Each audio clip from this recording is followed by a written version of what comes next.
यह है एक ऐसी माँ जिन्होंने अपने इकलौते बेटे के लिए, अपनी इकलौती औलाद के लिए सड़क किनारे डेरा लगा लिया। सड़क किनारे ही रहती हैं और यहीं पर सोती और खाती पीती हैं। इनका ये भी दावा है कि इन पर किसी बुज़ुर्ग की हाज़िरी होती है और इनके ऊपर रूहानियत के असरात भी हैं। इनसे जानते हैं कि क्या ये सड़क किनारे बैठकर मांगती हैं या कोई दम दुरूद करती हैं, या ऐसा इनके साथ क्यों हुआ।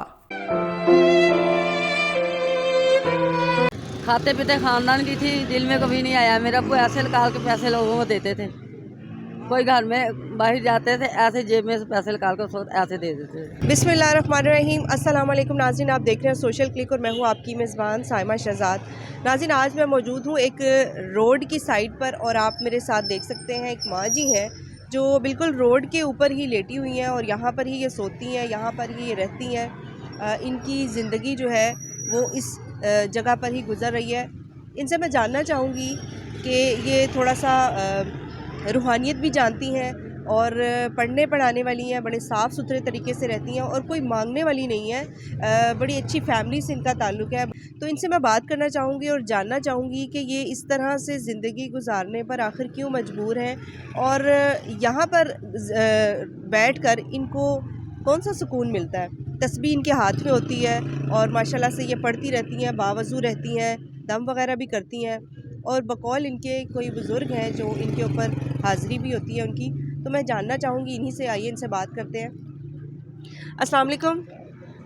आप उठेंगी? हाँ, उठ रही हूँ। आ जाए।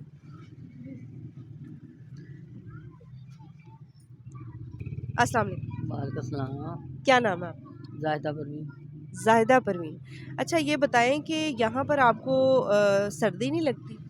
सर्दी तो लगती है लेकिन बस मजबूरी। कितना अरसा हो गया आपको यहाँ? यहाँ मुझे 2 साल हो गए। 2 साल, वैसे तो मुझे कई साल हो गए यहाँ पे आते हुए, लेकिन बैठे हुए यहाँ पे 2 साल, ये बड़ी पे 3 साल हो जाएंगे। अच्छा, मैं अक्सर यहाँ से गुज़रती हूँ इस जगह से, तो मैं देखती हूँ आपके हाथ में तस्बीह होती है और आप वज़ू में रहती हैं। हाँ, वज़ू में।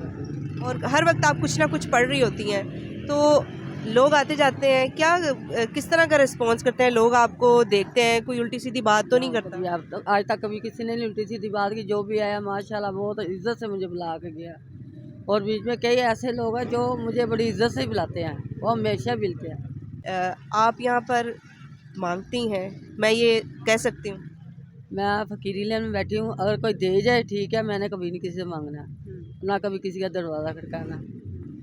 तो फ़कीरी लाइन में जो बैठते हैं ना इंसान, हालांकि वो मांग भी सकता है, ये नहीं कि नहीं, तो उस पर अलाउड भी है था, लेकिन मैं नहीं मांग सकती। कभी मांगा नहीं, लेकिन लोग आते जाते हैं आपको कुछ ना कुछ दे जाते हैं। हाँ, वो देते हैं। अच्छा, आपको कब पता चला कि आप जो है इस लाइन में हैं? मतलब आपने कहा कि फ़कीरी लाइन में हूँ, आपको कब पता चला?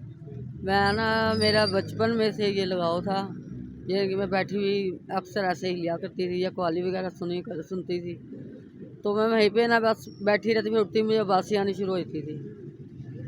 वो भी ना, एक दफ़ा मैं छत से नीचे गिरी हूँ, मेरे काफ़ी चोटें लगी, तो वो कोई आदमी बुखारी सही था, वो ना दम झाड़ा करते थे। मैं गई उनके पास, उन्होंने कहा बीबी जादू के ज़रिए तुम नीचे गिरी हो, तुम्हारे पे ये वार आया।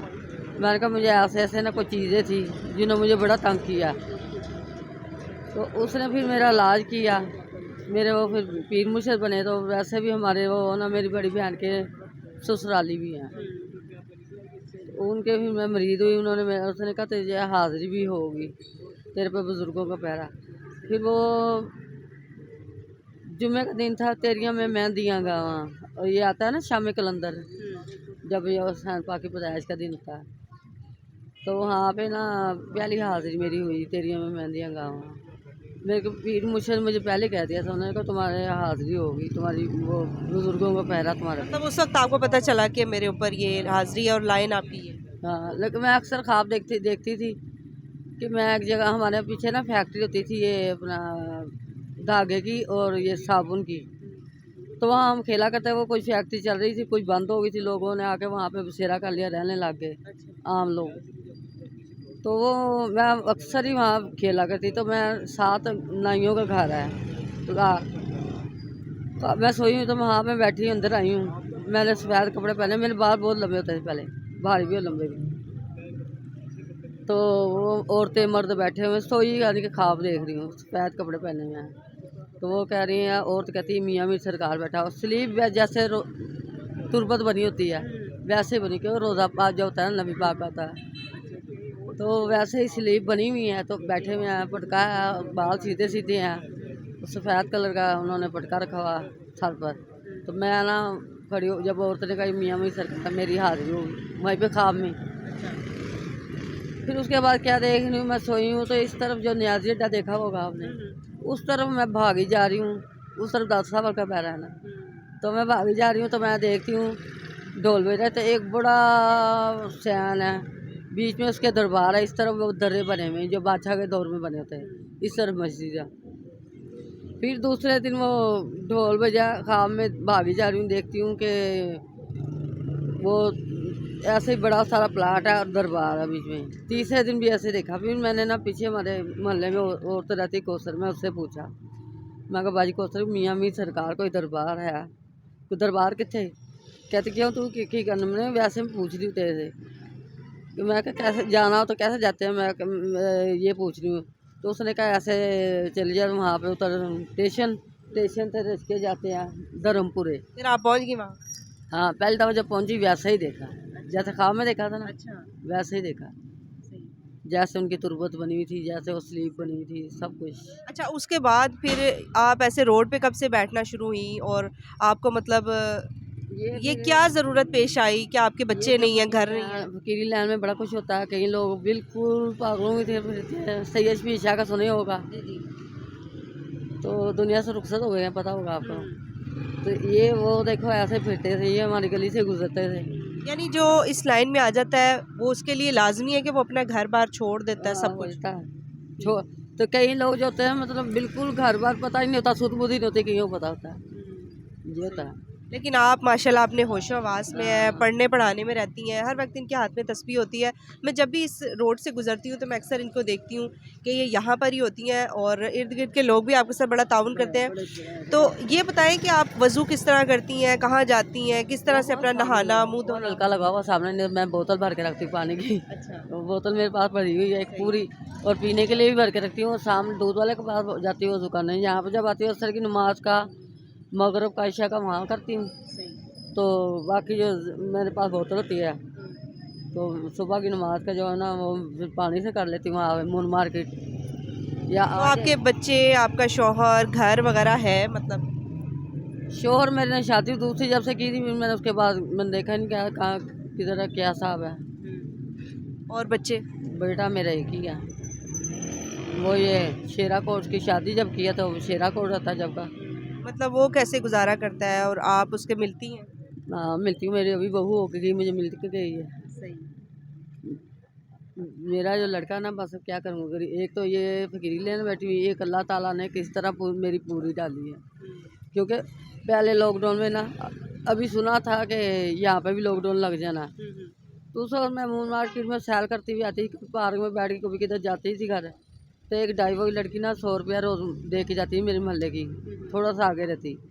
वो ऐसे मैं जमा करने मैंने करते ना, मैं अपनी अम्मी घर में रहती, तो मेरे लड़के ने जब शादी की थी ना, कोर्ट मैरिज की थी, तो इन्होंने मकान फिर अलग लिया, मैं अम्मी के घर रहती, अम्मी जिंदा थी।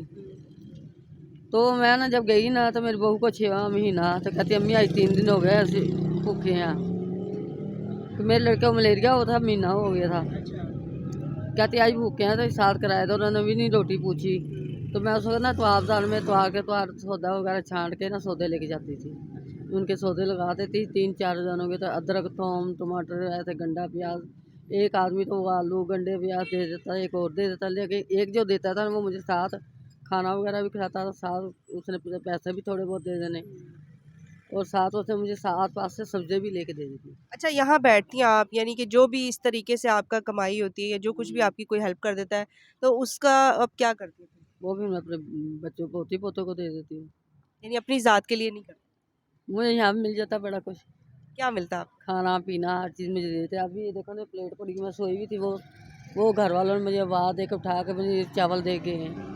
कभी आपको ऐसे महसूस हुआ है कि रब की तरफ से कोई आपके ऊपर कोई इनाम किया गया हो या कोई चीज़ भेजी गई हो? रब की तरफ से तो बड़ी चीज़ें आ गई हैं, इनाम उनकी तरफ से ही है मेरे पास, जो भी कुछ मिल रहा है, जो कुछ खा रही हूँ, ये रब की इनाम ही है। कभी ऐसा होता है जब मैं कोई जेन में कोई चीज़ सोचती हूँ ना, तो रब ही भेजता तो आ जाती है ना, तो बाकी वो मतलब आप सोचती हैं तो वो चीज़ आपको मिल जाती है। हाँ मिल जाती है। खुश हैं अपनी ज़िंदगी से, मुतमईन हैं? वो अल्लाह का शुक्र है। लोगों को आप देखती हैं रोड से कई लाखों करोड़ों की गाड़ियाँ गुजरती हैं, दिल में नहीं आता?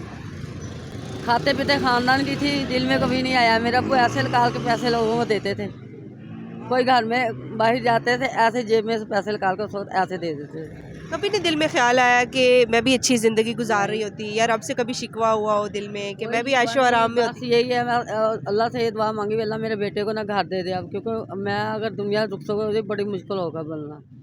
क्योंकि आप उसका सहारा बनी हुई है। जो हाँ। कुछ भी नाज़रीन ये यहाँ से जो भी इनको मिलता है या कोई हेल्प करता है तो ये अपने बेटे के हाथ पे रखती हैं, अपनी बहू के लिए और अपने पोते पोतियों के लिए करती हैं।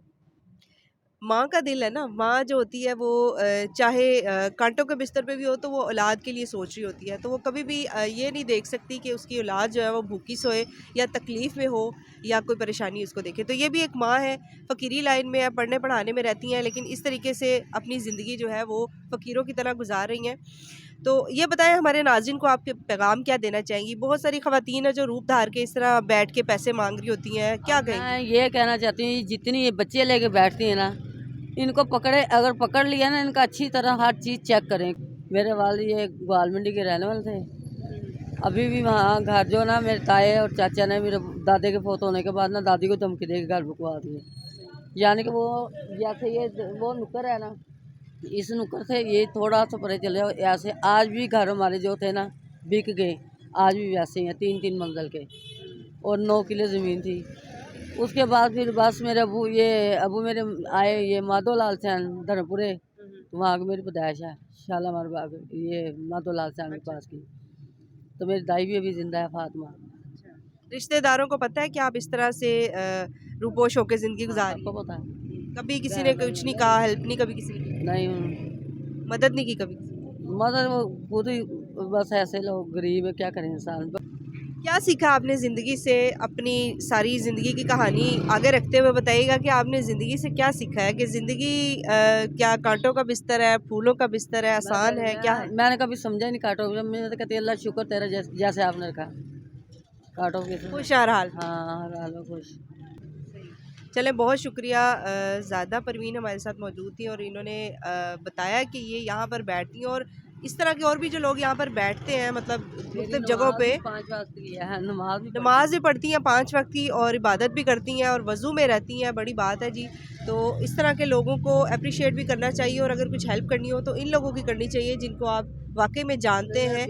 और जान सकते हैं। हाँ, क्योंकि मैं वो छुपी वाली नहीं हूँ, मेरा पीछा तक पेशा वराना नहीं है, मांगने वाली नहीं है और अच्छी फैमिली की है और एक फ़कीरी लाइन से है। इस तरह के लोगों को पहचानें, उनको देखें और उनकी हेल्प करें और यही लोग हकदार हैं। अपना बहुत सारा ख्याल रखिएगा और इनके लिए कमेंट ज़रूर कीजिएगा। इसी के साथ अपनी मेज़बान साइमा शहजाद को इजाज़त दीजिए। अल्लाह हाफ़िज़। मुझे ना घर दे दे मेरे बेटे को मेरी ज़िंदगी में घर बना दे बस।